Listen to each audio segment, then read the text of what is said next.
it's Andre. It's another Flying Friday update. So, minus 36 tomorrow apparently. I'm still going out. There's a FunCub to keep flying. Last weekend was its really first full weekend of flying, and there was some interesting results. Saturday's temperatures were okay, but it was really windy, and it was kind of exciting to actually fly it in high winds because I could drop those flaps and come in and actually match the headwind speed and just kind of drop the plane down and land. I really wish I had had the camera, but it was so cold that I didn't want to bring anything out. Sunday's flying, I did some videos when I was flying with my dad, and it was a little different experience because the wind wasn't so high, so I was starting to learn to trim the plane and see what it needed, and okay, a little nose weight and everything. But what I did do and discovered was that landing gear is very springy. So right now I've got some hair breadths, some hair bands on it. I may actually have to put some thicker stuff on, try and take out the spring, because what would happen on landing is it would come, it would compress, and then I would lop off the ends of my 12x6 props on the ice. I lost 2 props that weekend, so I was like, so I'm going to order some backups. I may try some 11x5s because they're a little cheaper. The tail gear also popped a piece off, and I had to go and re-glue that. I don't like the tail gear because it kind of lopsides the plane a little bit, but really this thing is on the ground so little. So I'm probably going to order another bracket or something, a little different style. There's some suggestions online about what to do with that, and so I can get the plane to sit straight. The next little change I've done to it is I've added a popsicle stick to the canopy, and the rationale there was I was crushing it with my hands. I hope to be able to take a hot air gun or hair dryer and pop those out and get the shape back to normal, but now that's in place, we're good to go.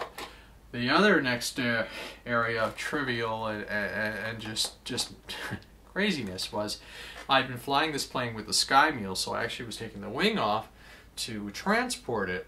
I got home Sunday night or Sunday afternoon after flying and realized I lost one of the bolts. Either my suspicion I had dropped in the snow. I actually found it this evening. It was buried underneath a bunch of the used batteries from the weekend, and I was quite relieved.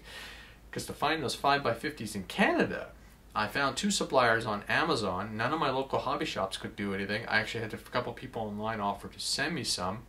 Thank you. But I went to Home Depot, and this is a 10x32 nylon screw, 2 inches long.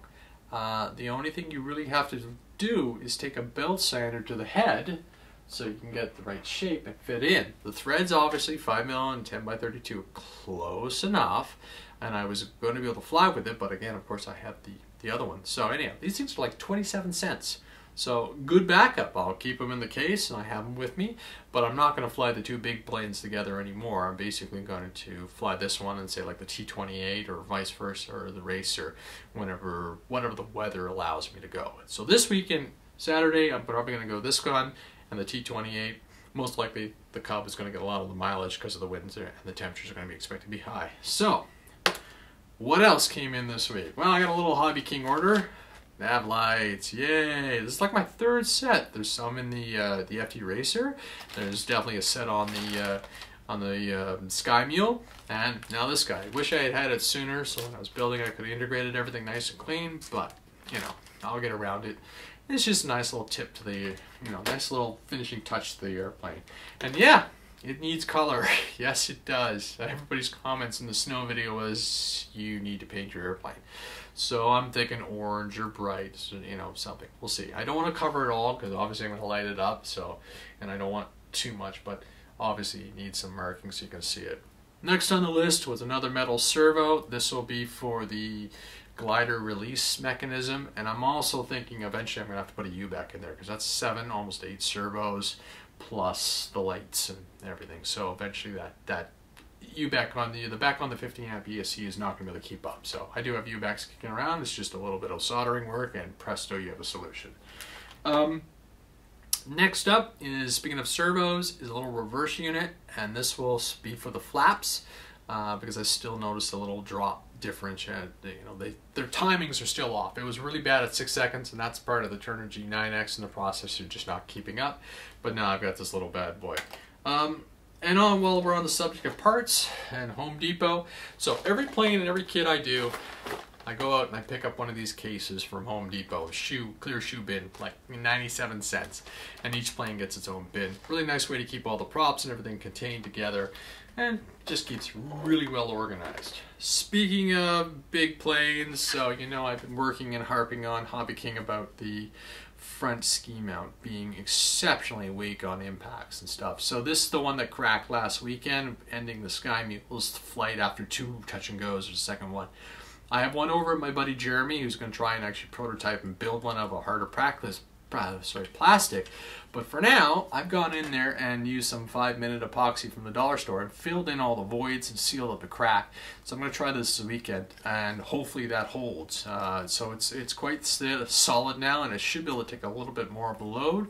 But we'll see. Fingers crossed. If not, hopefully Jeremy will come with a solution, or we'll do some 3D printing or some CNC and make aluminum ones. I'm not sure, but the SkyMule will fly. It's another one of my beautiful winter planes. So, all right, next airplane. Again, if you follow me on social media, you'll know that my little UMX P-40 had an interaction with a tree. I was trying to goof around in the backyard, and I went to bank, and the plane kind of leveled out and flew into the tree. So I'm not totally in love with the AS3X on board this thing. So it's going to have to be tuned and dialed in. And that's where the little Spectrum AS3X USB programmer comes in. It's going to let me, 1, turn off the AS3X on demand, and 2, it's going to let me be able to tune the gyros so this plane flies a little bit better. I've not had a whole lot of flying time with this because the 1S's in cold temperatures are just, the plane kicks into voltage protection right away. So I really haven't got any mileage on this thing yet to really tell you how I feel about it, but I've got a lot of hope that it just, you know, I can get in there and set it up and use it to fly, and it'll be my backup ringer in a box, ready to go, and because it looks great. I mean, I'm really upset that I mucked it up already, but that's just minor cosmetic stuff, and it's going to get a lot worse. It's going to get a lot more hanger rash and runway hash with me. So, but I'll as the spring comes along, I'll be able to give you a full review, and I'm just, you know, hopefully I've got a fighter plane that I can just take the park, throw, and go. And the last props and thank you is to GoPro. Somewhere, somehow, the lock for the case went missing. I suspect in the field last time I was out shooting this plane and doing some flybys with it. I've looked high and low in my house, but I suspect it's sitting in the middle of a snow field, gone. So I was really upset about it.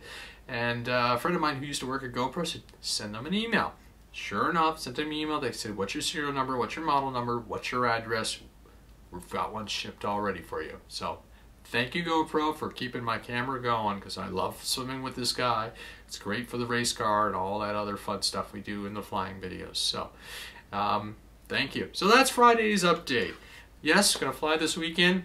Yeah, it's cold. My heater is in Mississauga, I believe, for the transmitter mitt. So next weekend you'll get a review from me for that.